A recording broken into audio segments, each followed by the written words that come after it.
कहाणी सोमवारची फसकीची.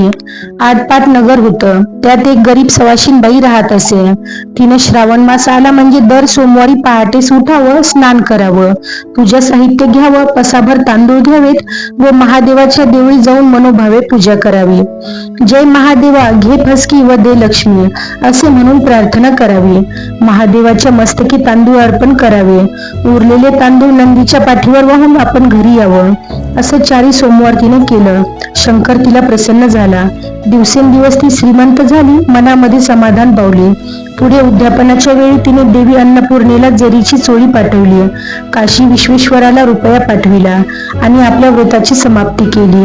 शंकरांनी तिला निरोप पाठविला, अजून तुला नंदीच्या सेवेचे फळ मिळालं नाही. माझ्या सेवेचे तर अद्याप देणेच आहे. पुढे शंकरांनी तिला अपार देणे दिलं. जसा विश्वेश्वर तिला प्रसन्न झाला तसा तुम्हा आम्हा हो. ही 60 उत्तराची कहाणी. 5 उत्तरी सफळ संपूर्ण.